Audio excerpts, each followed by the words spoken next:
दोस्तों, आज से 2 दिन पहले मैंने हितेश सर की एक वीडियो अपलोड की थी अपने इसी चैनल पे।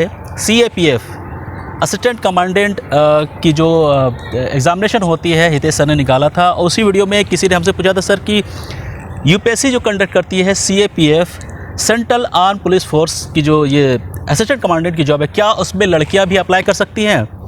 तो दोस्तों, मैंने जवाब दिया था हाँ कर सकती हैं। और आपको आज मैं खुद असिस्टेंट कमांडेंट जिन्होंने CAPF इस बार 2020 में क्लियर किया है उनसे मिलाने वाला हूं। मेरे साथ हैं लावण्या मैम जिन्होंने इस बार CAPF जो UPSC कंडक्ट करती है सेंट्रल आर्म पुलिस फोर्स की असिस्टेंट कमांडेंट की पोजीशन क्लियर की है। लावण्या मैम, सबसे पहले कॉन्ग्रेचुलेशन। Thank you sir. आप झांसी की रानी हो क्योंकि डिफेंस में या पैरा मिलिट्री फोर्सेस में जो भी लड़कियां जाती हैं उनका एक अपना ख़ास मकसद होता है। उनके दिल में जहन में इस देश के लिए, इस कंट्री के लिए कुछ करने का जज्बा होता है। तो चूँकि आज लावण्या मैम हैं हमारे साथ और मैंने आपसे वादा किया था कि आपको मिलाऊंगा, और मैम की तबीयत सीजनल कुछ फीवर वगैरह थी, फिर इसके बावजूद भी मैम ने अपना बहुत ही कीमती वक्त हमें दिया। इसके लिए मैम आपको सबसे पहले बहुत बहुत शुक्रिया, आपने अपना कीमती वक्त दिया और हमारे साथ जुड़ी।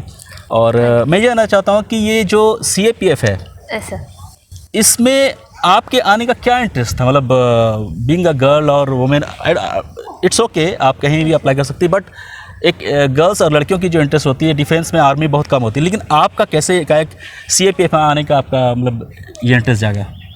Sir basically actually I was very much attracted towards uniform services. Okay. So ये मेनली था जब मुझे CAPF एज ए एग्जाम के बारे में पता चला तो मुझे पता चला it's a uniform services. So being entering this service you can get that respect of uniform as well as you can serve to a country.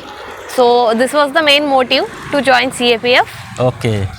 So this was the basically reason. ये CAPF की तैयारी की शुरुआत कैसे किया आपने और क्या इसमें देखा और आपको कैसा लगा कि नहीं along with civil services CAPF की तरफ भी जाना चाहिए? सर एक्चुअली CAPF जो होता है वो भी 3 स्टेज एग्जाम ही है। तो मुझे इस एग्जाम के बारे में 2019 में पता चला था। सो देन मैंने सोचा कि ठीक है इसी एग्जाम को भी, बिकॉज ये कंडक्टिंग बॉडी तो सेम ही है, लाइक सिविल सर्विस भी UPSC कराता है एंड CAPF भी UPSC ही कराता है।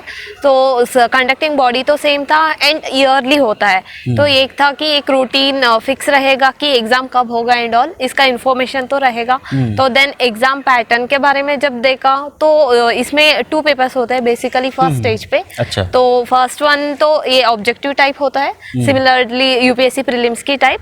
तो उसमें तो लगभग पॉलिटी, ज्योग्राफी एंड ऑल ये तो सेम ही ओवरलैप ही होता है UPSC की तरह। बस ये है कि बेसिक साइंस की क्वेश्चंस ज्यादा आता है, जबकि सिविल सर्विसेज में थोड़ा साइंस एंड टेक्नोलॉजी ज्यादा आता है। तो वो थोड़ा आपको बेसिक साइंस वगैरह नॉर्मली NCERT वगैरह से हो जाता है, वो आप कर सकते हो एक्स्ट्रा। उसके अलावा करंट अफेयर्स थोड़ा रिसेंट वाले 1 लाइनर्स वगैरह, थोड़ा फैक्ट वगैरह इसमें ज्यादा पूछे जाने के चांसेस है। तो आप उसके लिए भी थोड़ा अगर थोड़ा भी टाइम दे दिया तो उसमें आप अच्छा स्कोर कर सकते हो। एंड बाकी तो पेपर 2 जो होता है, हम जैसे UPSC के लिए हम राइटिंग वगैरह प्रैक्टिस करते ही है, तो उसी टाइप वहाँ पे भी ऐसे रहता है। नॉर्मली बेसिकली 4 ऐसे रहते हैं लाइक 300 वर्ड्स के। उसके अलावा बेसिक इंग्लिश होता है, लाइक रिपोर्ट राइटिंग हो गया, आपका प्रेसी राइटिंग हो गया, आर्ग्यूमेंट रहता है, आपका फॉर एंड अगेंस्ट पे करना है। तो ये सब बेसिकली जब आप मेंस की तैयारी करते हो UPSC में तो वो लगभग ओवरलैप हो जाता है। तो it's a exam along with civil service which can equally be prepared in a very good manner. So this is the exam. Lavanya मैंने बहुत अच्छी बात की, आप सिविल सर्विसेज की तैयारी करते हुए आप CAPF की तरफ भी देख सकते हैं। एक बहुत अच्छी अपॉर्चुनिटी आप सभी के लिए। बहुत सारे स्टूडेंट को लावण्या मैम पता भी नहीं होता है। हाँ, और मेरी जिम्मेदारी, हमारे चैनल की एक रिस्पॉन्सिबिलिटी है कि we just try to communicate those student aspirant who are looking for as a backup और who are interested in paramilitary और डिफेंस ऑल्सो। सो मैम, जैसा कि मैम ने बताया कि सिविल सर्विसेज की तैयारी के साथ आप CAPF की भी तैयारी कर सकते हैं। सो मैम, UPSC दोनों कंडक्ट करता है, राइट? तो इनके एग्ज़ाम कब होते हैं? मतलब अगर ये माना जाए, ऐसा तो नहीं कि सिविल सर्विसेज और CAPF दोनों एक साथ कोलैप्स हो जाए उनकी डेट, ऐसा कुछ होता है या फिर अलग अलग टाइम पे होते हैं? सर एक्चुअली यूपीएससी जो भी एग्जाम कराता है तो उनका कोई भी एग्जाम ऐसे ओवरलैप नहीं होता है। तो ये एक चीज रहता है, तो आपको ऐसे दोनों को मिक्स हो जाएगा ऐसे कंडीशन तो आएगा ही नहीं। एंड इनका नोटिफिकेशन वगैरह मोस्टली अप्रैल वगैरह एंडिंग तक निकलता है हर साल। एंड उसका फर्स्ट स्टेज जो होता है वो अगस्त में होता है, which is usually after the civil services prelims. तो ऑलमोस्ट आपको 1-1.5 महीने का तो वहाँ पे गैप मिल ही जाएगा। तो आपको जो नॉर्मली प्रीलिम्स के लिए आधा तैयारी तो हो ही चुकी रहती है, तो उसी का अगेन थोड़ा बहुत आप वैल्यू एडिट कर लोगे तो आप अगस्त वगैरह में सीएपीएफ का दे सकते हो। बहुत बढ़िया।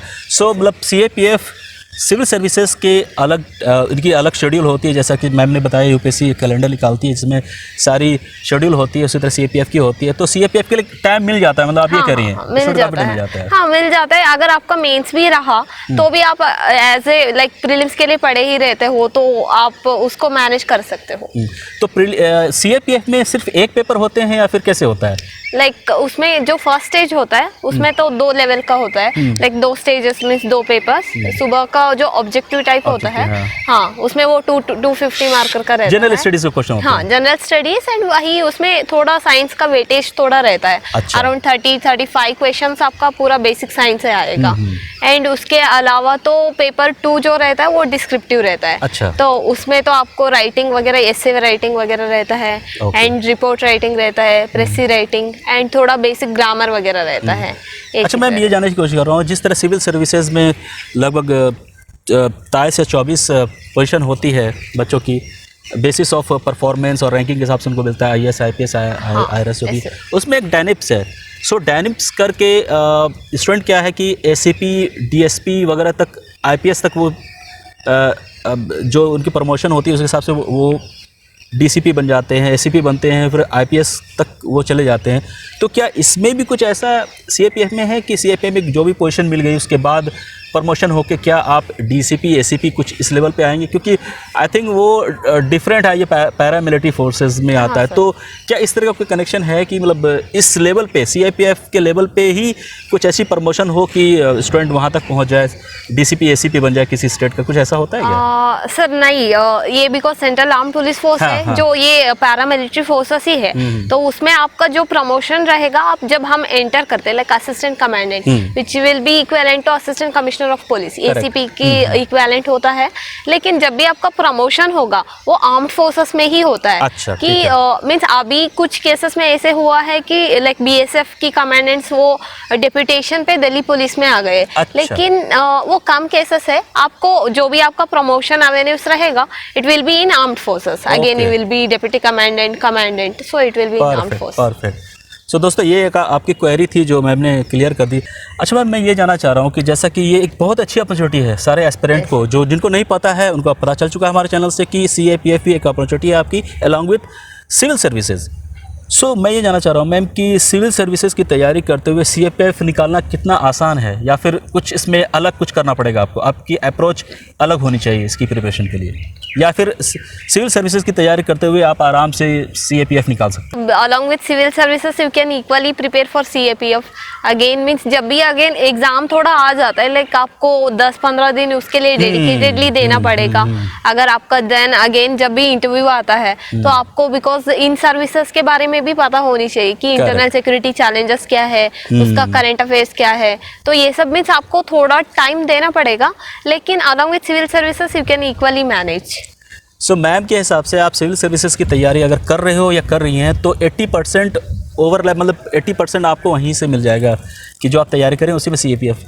थोड़ी बहुत आपको, जैसे मैम ने करंट अफेयर्स के बारे में बताया, वो तैयारी कर लेंगी तो आप सीएपीएफ निकाल सकते हो। मैम मैं अब आता हूँ मेडिकल फिजिकल जो टेस्ट होती है, तो ये कितना टफ हुआ होगा आपके लिए? आप उसमें किस तरह से, how you have gone through that process? Okay sir, इसमें लाइक थोड़ा बॉयज़ और गर्ल्स के लिए थोड़ा अलग अलग क्राइटेरिया होता है। लाइक गर्ल्स के लिए 100 मीटर आपको 18 सेकेंड्स मिलता है गर्ल्स के लिए, एंड नेक्स्ट होता है 800 मीटर होता है, एंड उसमें आपको 4 मिनट 45 सेकंड मिलता है एंड उसके बाद लॉन्ग जंप होता है तो which is 3 metre for girls. ये गर्ल्स के लिए है क्राइटेरिया। हाँ सर, थोड़ा बहुत की आपको प्रैक्टिस की जरूरत है, like you can't go to ground directly and आप वहाँ पे परफॉर्म कर लोगे, ऐसे नहीं होता है, because long jump 3 meter and all, so उसके लिए and even running 100 meter in 18 second and all, it take like थोड़ा आपको स्टेमिना या थोड़ा आपको स्पीड वगैरह जरूरत है। तो आप थोड़ा भी मीन्स आपका जब रिटर्न वगैरह क्लियर होता है तो उसके बाद भी आपको थोड़ा टाइम मिल जाएगा। उससे पहले भी आपको अगर लग रहा है कि आपका हो जाएगा एंड ऑल, तो आपको प्रिपरेशन शुरू कर देनी पड़ेगी, उसका प्रैक्टिस वगैरह थोड़ा बहुत। तो ऐसे it's a manageable thing. Like बहुत सारे गर्ल्स का ना लॉन्ग जंप में इश्यू आ जाता है। अच्छा। तो हाँ, लाइक मोस्टली गर्ल्स वहीं पे थोड़ा की एलिमिनेट हो जाते हैं। तो एंड वहाँ पे कोई स्कोप नहीं रहता कि उनको, अगर आप क्राइटेरिया नहीं मीन्स आप फिल नहीं कर रहे हो तो आपको कोई मार्जिन नहीं मिलेगा वहाँ पे। अच्छा, बिकॉज जो वीडियो रिकॉर्डिंग वगैरह होता है, तो इसलिए अगर आप प्रैक्टिस वगैरह थोड़ा बहुत भी कर लोगे तो इट्स ठीक है, मैनेजेबल थिंग। साइंस के लिए आप एनसीईआरटी जरूर देख लेना कि 8 से 8, 9, 10th वगैरह वो एनसीईआरटीज आप देख सकते हो।